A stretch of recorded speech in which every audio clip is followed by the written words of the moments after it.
Okay, so let's talk about my personal favorite game of all time. Well, really, it's two games put in one because I treat both of these two games as one single game because I play them back to back all the time. And I'm just going to go out and say it. It's Kotor 1 and Kotor 2.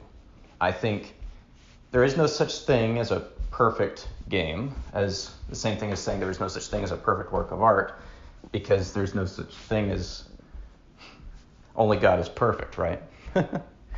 However, if I had to declare what, in my opinion, is a game that comes about as close to perfect as it gets, and these games have their flaws. Don't get me wrong, these games have their flaws, and even me with my nostalgia goggles on rose-tinted glasses, I could lay into these games for their flaws, but I'm not going to do that. At least not at the beginning of this review. What I'm going to talk about is why I think these games are so good, and why, in many ways, no matter how old these games get, I always seem to go back and they seem to age like fine wine. And I highly, highly encourage everyone that has not played these games to play them. And for those that maybe have and have not played them in a while, I actually encourage you to maybe play them again. You might be surprised by how much you enjoy yourself. But I'm getting a little ahead of myself. Let's go into why I think Kotor 1 and 2 are so important. For me, Kotor 1 and 2 were the games that changed my perspective about this hobby at all. Like, as someone that plays video games as a hobby. Before playing Knights of the Old Republic 1 and then its sequel later on in life, I just saw games as something that was simply fun, but not really something that was necessarily mentally stimulating. I treated it as something as like, playing a useless game of sports, just enjoying yourself. Not to say that those aren't mentally stimulating, they can be, but I usually just saw them as something that to waste time. However, I never really saw games as a piece of art or anything like that. But Knights of the Old Republic was the game that changed my perspective about that. It was the game that completely altered my perception of what a game could be. For the longest time, I thought games were inferior as an art form. I didn't see them as an art form, but even when I did, I thought that they could be that they were inferior to film. They were inferior to books. They were inferior to paintings. They weren't even an art. Before I played Kotor, that was my original assessment of games, just generally. But Kotor was, especially playing the first one as a young kid, and I remember being completely mesmerized by Knights of the Old Republic, being completely dumbfounded, and found it to be so different from any other game I'd played prior to it. And in many ways, it still stands out from many games I've played since. And I think the reason is that it's Kotor for me was basically my awakening in like the next stage of my appreciation for games. Like almost like when you appreciate something as a kid, but then you have a deeper appreciation for it because you can understand the more subtle nuances as an adult. That's kind of what Kotor was for me. It was that key that unlocked my perception of this entire medium and completely shifted my perspective on it. And I'll go into detail on that in a little bit. But it's sort of like when you find your favorite book, and it completely changes your perspective from being a kid that didn't like reading into an adult that actually really appreciates reading. And you can point to like one or two books that really changed that for you, or a movie. Like you have your favorite film, a film that just made you appreciate movies. It made you appreciate a good story. It made you appreciate good acting. You know what I mean? It's sort of the same thing. KOTOR for me was that for games.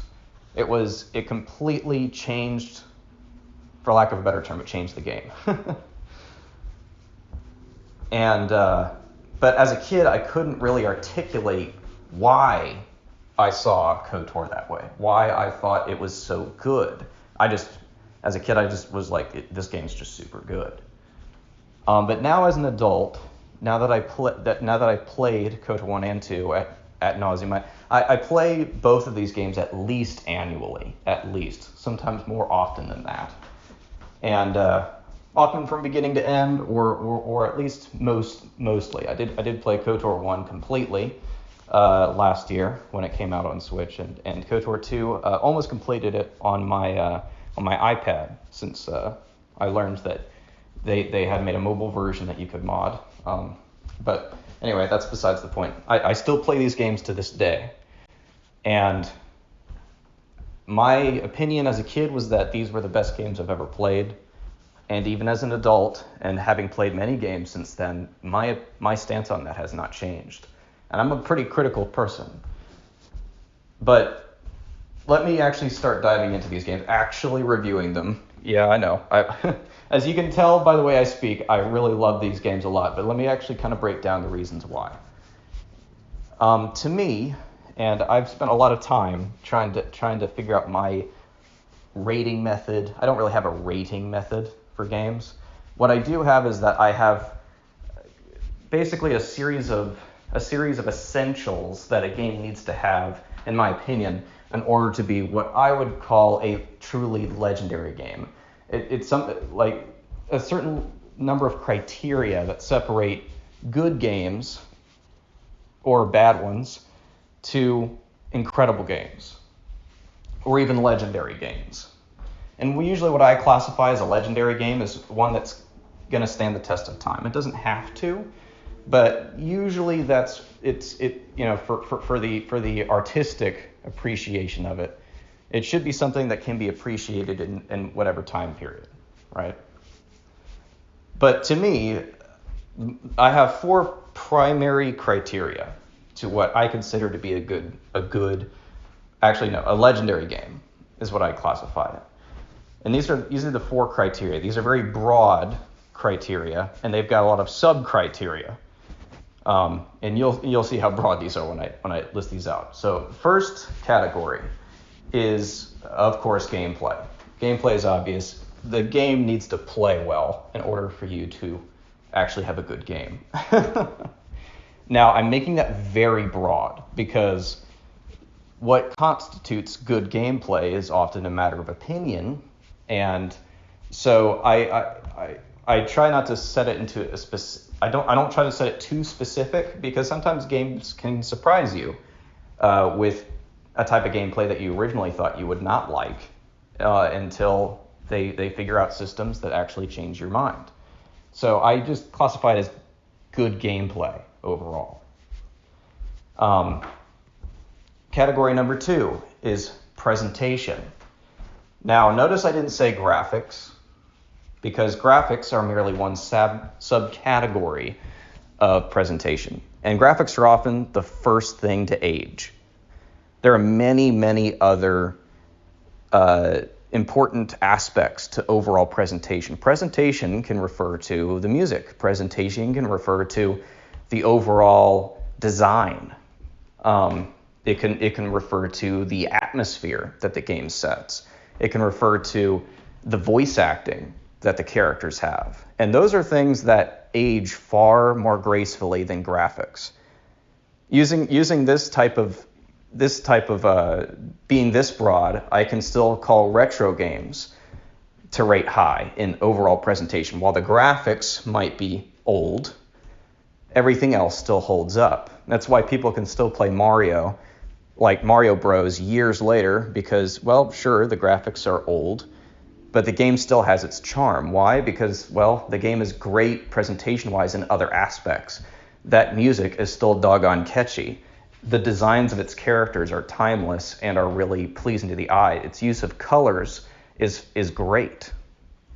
and its overall aesthetic and atmosphere is all cheery, and it still has just an overall great feel to it.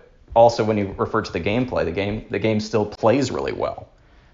It's got great systems, it's got fantastic controls, so that still constitutes Mario as a great game by using this category system that I use.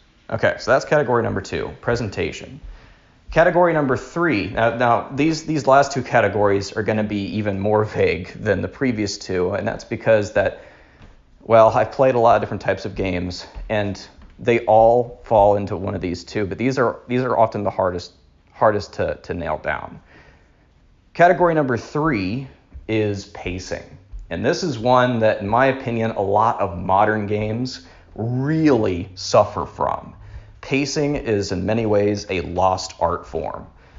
And it's something that I think a lot of older games seem to understand, and a lot of games from the early 2000s seem to get. Now, either this was because of the limitations of game engines back then. They couldn't make super huge games that had crazy amounts of content, and so they were forced to make games a bit more linear, or games that just were a bit shorter. I'm not quite sure, but pacing is so important. Anybody that watches movies that are incredibly slow will tell you this. There's nothing more boring than watching a film that seems to be going on forever, or reading a book where the author just makes chapter after chapter after chapter with next to nothing going on. Same thing can happen in video games. Pacing is very important, and pacing can often determine whether you have a pleasing experience or not. I can't tell you how many modern games that I've played where the gameplay was great, the presentation was great, but the pacing was so slow, or or structured in such a way that it felt like it took forever to do anything significant, that maybe you'll play the game once and you'll never want to replay it again, because that's all you're going to remember, just how tedious it was. So many modern games are like this, and it's one of the reasons that, it's why KOTOR 1 and 2 still hold up so well. But I'll go into why KOTOR's got great pacing later. And then here's the 4th and final category. This 4th category I've retitled about 1 million times. At first I said story, but story is too narrow because there are games I would still classify as legendary that don't have much of a story at all. And so instead of story, I've decided to say immersiveness or intrigue. This one's the name's still kind of out on this category. Basically, it's something that allows you to be immersed into the experience, something that grabs your overall attention. Usually a good story is the best way to do that, but it doesn't have to be. The reason why I say that is that there's games like Smash Bros., which, in my opinion, are fantastic games, but they don't really have much of a story. The immersiveness part is you being able to play as some of your favorite characters from games that do have stories, and being able to play those characters to fight each other with your friends. Having friends along also adds a level of immersion because of the social experience. Same thing with Mario Kart. There's not a story in Mario Kart. The story is you playing that game with your friends. That's where the immersion comes in. That's where the engagement comes in. So that important 4th category is still being checked off the box. It's just there's no story there. That's why I've changed that name 1 million times. It used to be story. Story's too narrow. So I decided to go with immersion, and that seems to work the best. But those are my 4 fundamental categories. And when it comes to KOTOR 1 and KOTOR 2, in my opinion, KOTOR 1 and 2, especially when you put both games together, are the closest games that achieve near perfection in all 4 of these categories.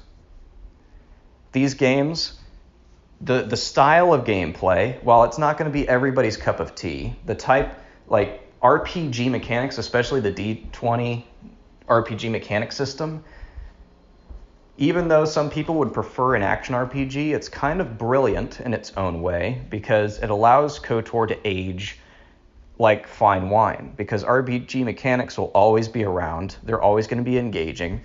And the game strikes a really nice balance between accessibility and depth. It's one of the few RPGs I've ever played where it has more than enough depth in its systems if you decide to really dive into it, so that really hardcore RPG fans, which I'd say like I've slowly become more hardcore over time, it's hardcore enough that for the connoisseurs of RPG gamers, you can really dive into it. However, it's also simple enough that even a little kid could play it. And while not be an absolute master of all the systems, you could still get by and still really enjoy yourself. I haven't encountered too many RPGs that are able to strike that balance like KOTOR is able to. After all these years, it's still pretty darn impressive. And I think the game's success, especially with people that aren't necessarily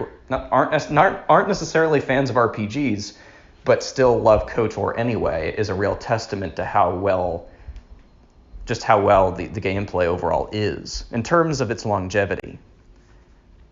Where so many games from the early 2000s, have not been given nearly as much attention as KOTOR and KOTOR 2 have over the years. I think the way the gameplay is styled is one of the reasons why it holds up. Also, because it's a turn-based action game, it can be ported on just about any platform. I mean, these games have been ported to mobile, they've been ported to console, they've been ported to PC, and I think the reason for that is that the skill level it doesn't require crazy controls in order to play the game. It's fun, and you can be as competent with the game on any system. So in the terms of gameplay, both of these games really succeed. Presentation, these games also are incredibly high. Graphically, these games actually hold up pretty well for an early 2003 and early 2004 era. These games looked pretty darn good for their time, and even to this day, while they have aged, they still have that like kind of timeless look to it. Like the graphics will always look decent, they'll always look solid, and I think it's because they went for they didn't go for an over-realism style.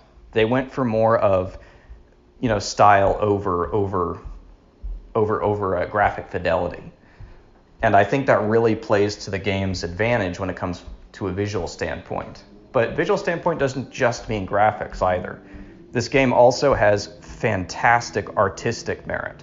I love the designs of all the characters across both games. How they interpret what Star Wars would look like thousands of years in the past. I love the look of the Sith Trooper armor. I love the look of Malak. I love the look of all the Sith Lords in KOTOR 2. How they introduce vibroblades, and how all the ships are designed differently, but you can still see the roots of how many years later they would slowly turn into the style of ships that we would see in the movies.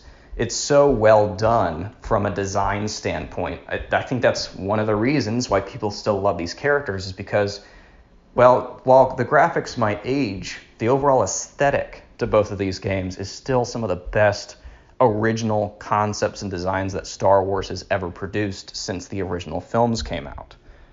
On top of that, both of these games have fantastic soundtracks across both titles, and they're also both very distinct. And I think one of the reasons that I really appreciate KOTOR 1 and KOTOR 2 is that despite them being Star Wars games, the actual amount of John Williams music is pretty much reserved for the opening credits and the end credits, and that's it. Almost every other piece of music is brand new. These games introduce so many new musical themes to Star Wars, it's fantastic, and it really saddens me that we don't see other games really attempt that at the same level that KOTOR did.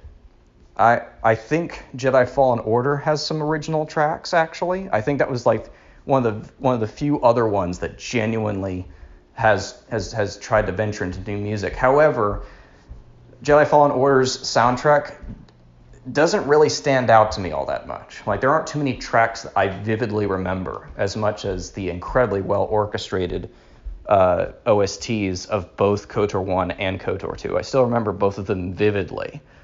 And I've saved the absolute best for last, is the voice acting. KOTOR 1 was actually a pretty big deal when it first launched in 2003 because it was one of the very first RPGs that was attempting to do fully voiced characters across the entire game, which is something that actually many RPGs still don't do today. And I think it's gotten even worse because modern games have now gone for more of quantity over quality sort of problem, in which it's not monetarily feasible to voice all the characters, and especially not have all the characters voiced with the same level of overall audio quality. That's not the case with KOTOR 1 and KOTOR 2. Both of these titles are fully voiced and have fantastic voice acting. I'd actually argue that KOTOR 1 and 2 has some of the best voice acting, especially if you count characters like Kreia from KOTOR 2. It has some really good voice acting that still holds up, and I think it's honestly one of the voice acting is one of the biggest pluses to these games' presentation and why they still hold up. On top of that, the writing is stellar. That's another aspect of presentation is how they describe everything, and also the tone. The tone across both of these games is fantastic. That's kind of going into the immersion category, but I won't skip into that just yet. But overall presentation is fantastic. What about pacing? Pacing is probably as I said before, pacing is kind of a lost art form.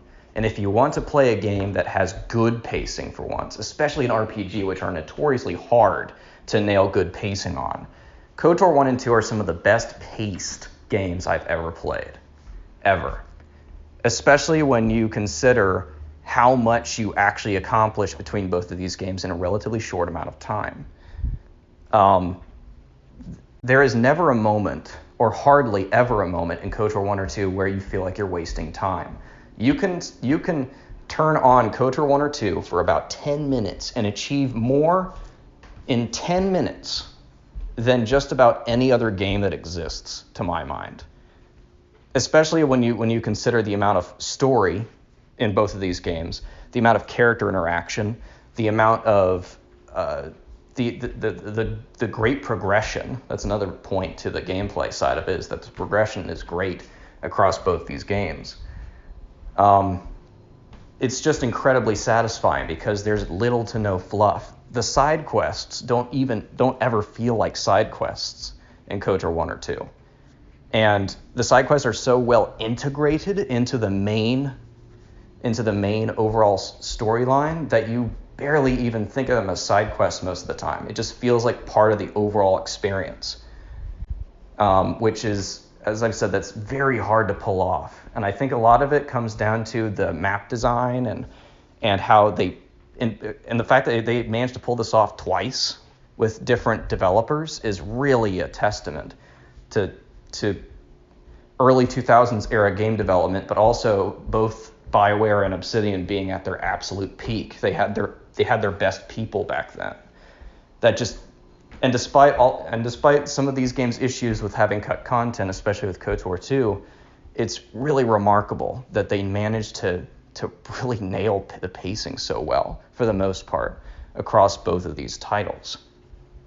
And then, the last, but definitely not least, and it's why I saved it for last, is the immersion aspect. This right here is the biggest plus, it's the biggest advantage that KOTOR 1 and KOTOR 2 have that trumps any other game that I can think of. The only contender is maybe Planescape Torment. But Planescape Torment isn't as fully voice acted and doesn't give you as many choices as, say, KOTOR 2 does. KOTOR 2 in many ways is like a spiritual successor to what Planescape Torment was going for.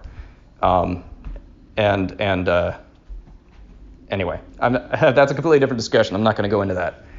But in terms of immersion, KOTOR 1 and KOTOR 2 are incredible for so many reasons.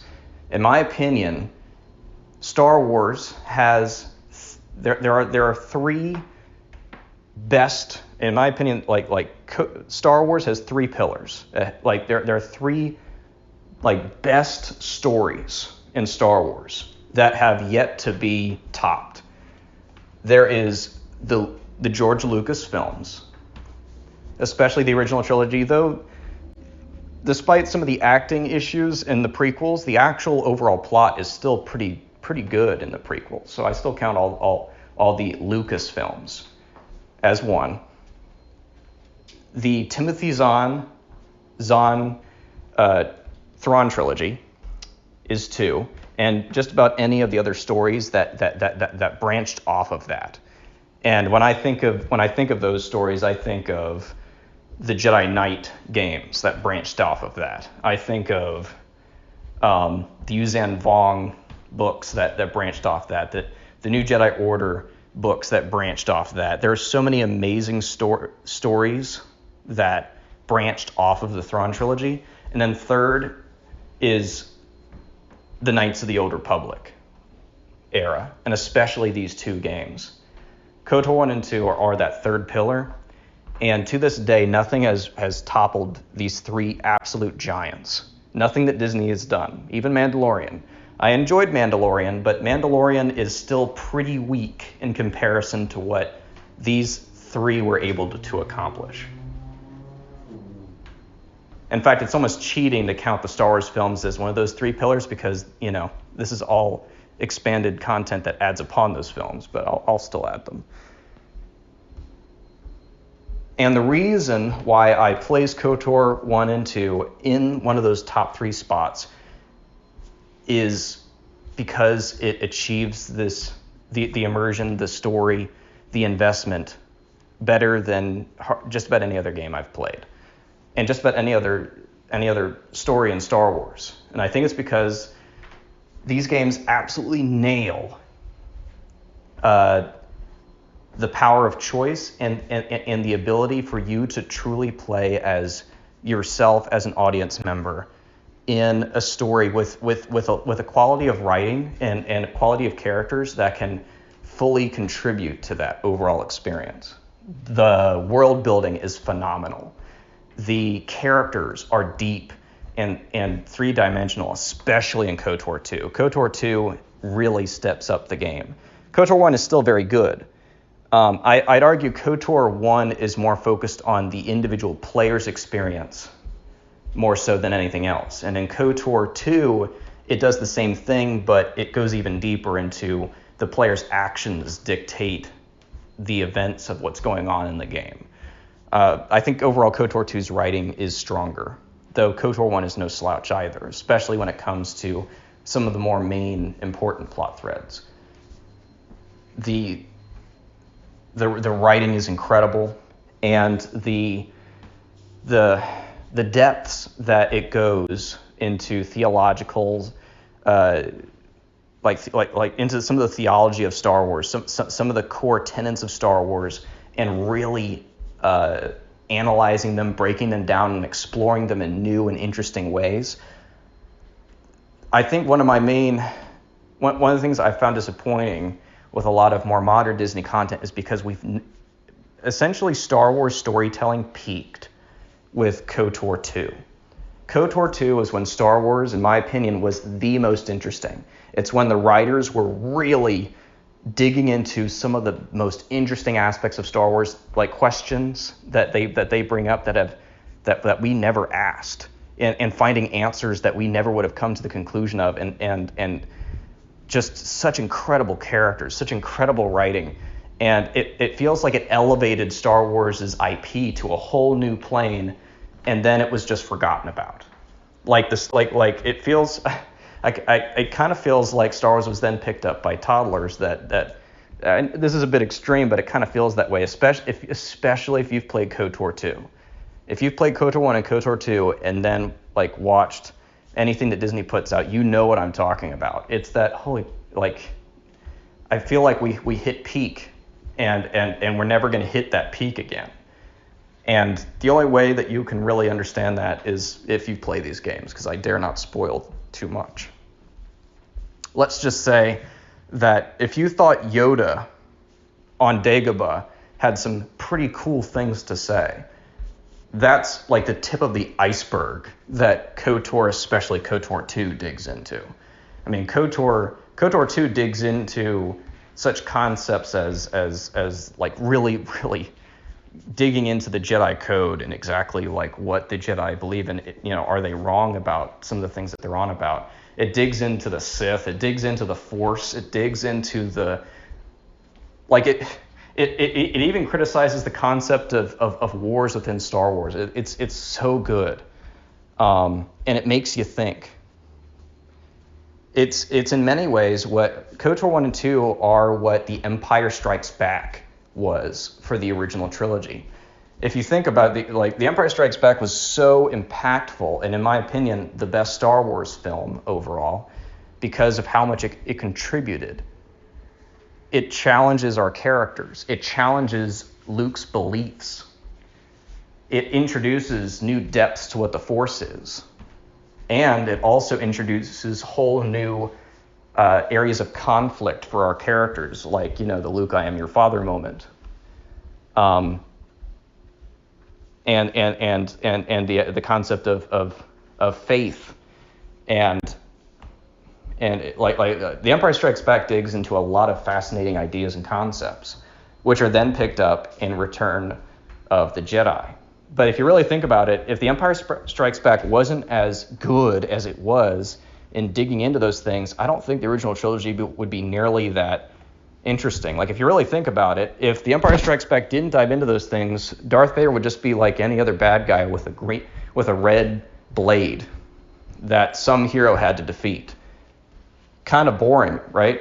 Like, that's all Star Wars would have been had Empire Strikes Back not pushed the envelope. And that's exactly what KOTOR 1 and 2 are. They feel like the next pushing of the envelope. Unfortunately, so few people, or at least in regards to the entire Star Wars fan base, such a small percentage of that fan base has ever actually played these games. Or read the Thrawn trilogy, which is another absolute pushing of the envelope. And so that's pretty, I could go super deep into both of these games and why I love them so much, but I don't want to spoil too much. I think that what they do is incredible, and they are as close to perfect, especially in the areas that truly matter. I think that KOTOR 2 represents what a sequel should always strive to be, and KOTOR 1 represents what you should always strive for if you have a pre-existing IP and you truly want to build off of it. That's really what I mean, is that so much Star Wars content feels like it's just being made to try to make money. It's just being made to you recognize this? You see this? Like Obi-Wan, the new TV show. Oh, it's Obi-Wan. That's why you're coming to watch it. KOTOR 1 and KOTOR 2 didn't rely on any of that stuff. Sure, it had Star Wars in the title, but it had brand new characters. It had a brand new setting.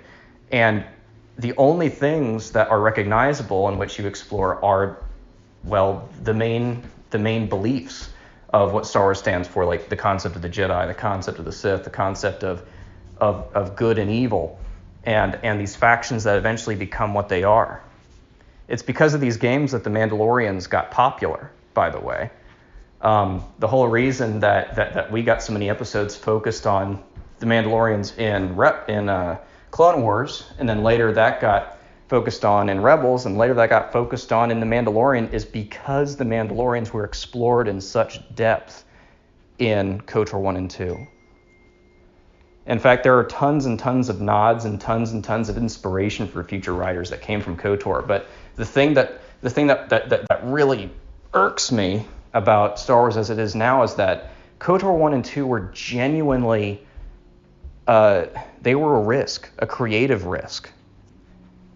I think the reason why KOTOR 1 and 2 are such a breath of fresh air is because they genuinely took the plot, they took the concept of Star Wars and decided to go their own way with it without using the crutch of using all of the stuff that we previously come to know. It was easily the riskiest thing they could have done, but it also allows the overall IP of Star Wars to advance the farthest. Because without all of those previously established characters, it allowed Kotor to really dive into Star Wars itself and explore it in ways that the original trilogy era couldn't really do. And I think that's why I appreciate it so much. And the fact that they were able to do that while still being true to the overall IP is a real testament and is incredibly rare. It's so rare when that happens. When somebody takes an existing IP, decides to go in a completely fresh direction, and for it to be so unanimously praised, and not only for it to just be good, but for it to be so good that many people love this era of Star Wars, and that's the only era of Star Wars that they actually like. I'm not one of those people. I still like Lucas's films. I still like his movies. But I'll be honest, that's a lot of the Disney stuff disappoints me because, well, Star Wars peaked back in the 90s and early 2003. The Thrawn trilogy showed us what a true sequel trilogy should be like. And it still baffles me that Disney did not take that blueprint. They literally did everything opposite of what Thrawn trilogy did, and that's what we see the results. But KOTOR also is the perfect blueprint of how you write a good story, how you craft incredible characters within an existing IP and still have it interesting. And they did that by good writing. And from a video game standpoint, as I said, these games really stand the test of time from their presentation. The voice acting, it was incredible. It still is incredible. The music is still incredible. The designs are still fantastic. I mean, KOTOR 2 has some of the coolest concepts and appearances for Sith Lords ever. Revan's design was so cool, Disney deliberately plagiarized it for Kylo Ren's look.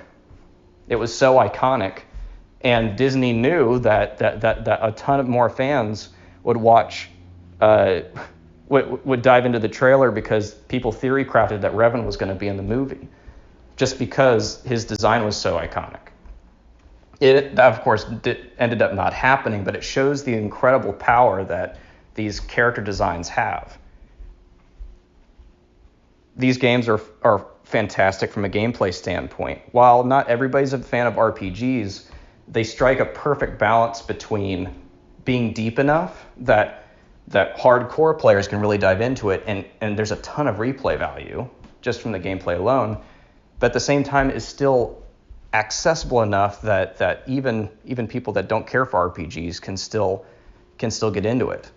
And the way its overall design can be played on any platform, and because the game's graphics are the way they are, it can be played on pretty much anything.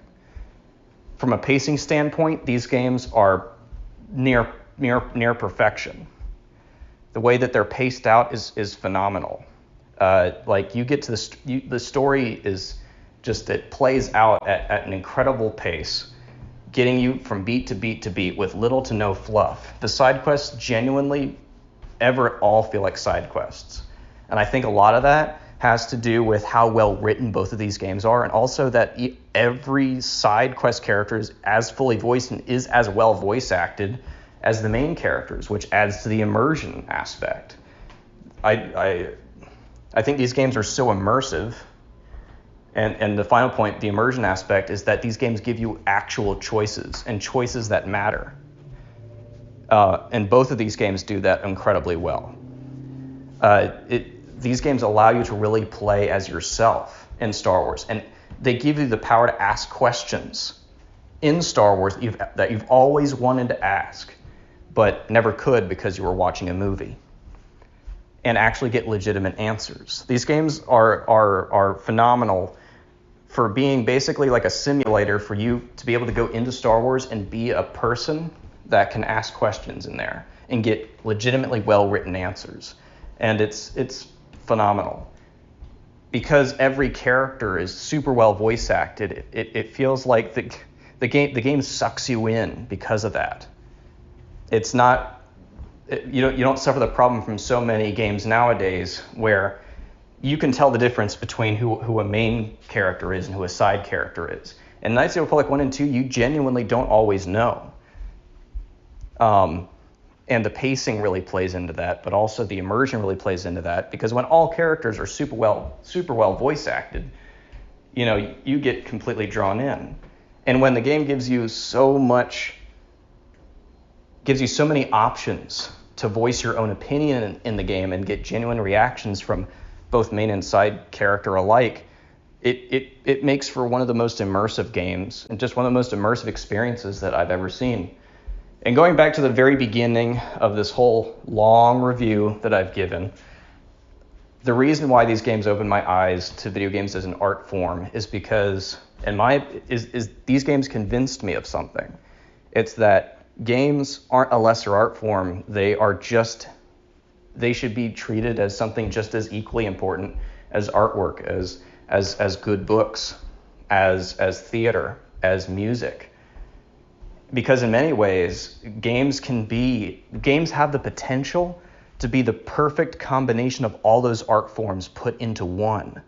And that's if someone was to ask me, like, please explain in like 60 seconds why KOTOR 1 and KOTOR 2 are so good, is that, in my opinion, these are the games that have come the closest to achieving near perfection of all art forms combined into one.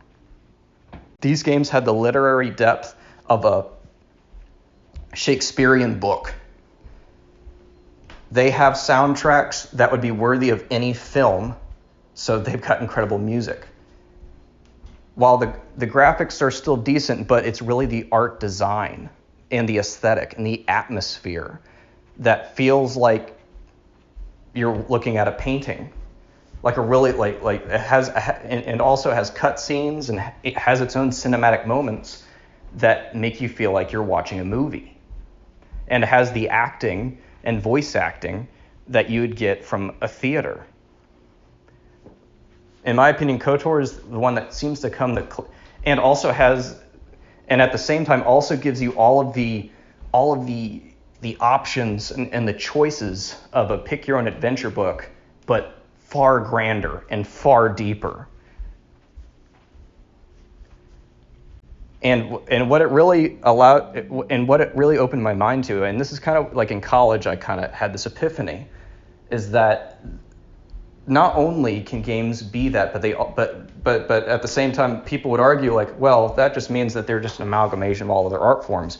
What's the unique aspect that games bring to the table? Well, they actually bring an incredibly unique aspect that makes them different from all other art forms. And that is, it's the only art form that allows active participation from its audience. In all other art forms, you are merely an observer. You merely watch what's going on. Like in a painting, you can't actively be a part of the painting. You simply observe it. Same thing with a film. You can't actively be a character in a movie, and it will always play out the same way. Same thing with music. I mean, I guess you could sing over a music track, but that's not quite the same thing. Like you're listening to the music. You're merely an observer. Games are different, however. Especially, in my opinion, some of the best games ever made, and KOTOR 1 and 2 excel at this, is that they allow you to be an active artist within the art. Because KOTOR 1 and 2 gives you so many choices. KOTOR 2 and KOTOR 1, especially 2, but 1 also, give you absolute authority to contribute to the art as it evolves. You can be a character in that movie. You can present yourself in that painting. That you can determine how the composition of the music goes based off of where you decide to go at different moments. And whether you decide to be good or evil is also going to determine how the music is going to shift. There are your relationships with other characters is completely on you. The game doesn't just give you good relationships with its characters. No, you have to put in the work as the player, as a person.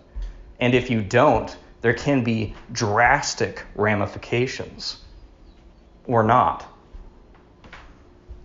Like, characters can live, they can die, like all sorts of things can happen to these characters, and it's all based upon the player's decisions to do so. And this is the reason why watching someone else play KOTOR is fun, but it will never be as immersive as you playing it yourself. And I think this is the reason why it's so hard to sell someone on getting into KOTOR, because people are used to seeing Star Wars as an observer only. Like, the whole idea of being an active participant at that level is so foreign to a lot of people, they don't even think about it. But for the people that have, it's one of the coolest Star Wars experiences ever, especially if you decide to truly dive in and really give these games the time that they deserve. And it's a real testament that nearly 20 years later, it looks like a remake's on the way, and we'll see if it lives up to how great the original was. But the fact that people still can't shut up about both these games, even after the Disney buyout, and people still compare Disney stuff to these games, they still compare to these games all the time. The fact that despite these games technically not being canon, the fact that a remake is being made, like, really think about that. There is no other piece of Star Wars content from the old expanded universe that is actually being given a full-blown remake. It's actually like allowed to. Now, I'm hoping that they'll just allow that they won't make too many adjustments to the story of this remake when it comes out. Like, I'm hoping that they make some improvements, but please don't try to force this into the Disney canon. Please don't do that. Because in many ways, the Disney canon failed because it tried to replace a lot of what KOTOR was going for. And if you play KOTOR 2 to the end, you'll know exactly what I mean. I remember seeing Last Jedi, and a lot of the quotes that Luke makes are like, man, this is basically like if a middle schooler was trying to write KOTOR 2. Because KOTOR 2 introduces some of the ideas that The Last Jedi brings up, but is so much better at it, with better writing, better characters, and goodness, oh man, I don't want to go into a rant. I really don't. Really what I'm trying to say is I adore KOTOR 1 and KOTOR 2, and they truly deserve your time. Okay, that's it. I'm done.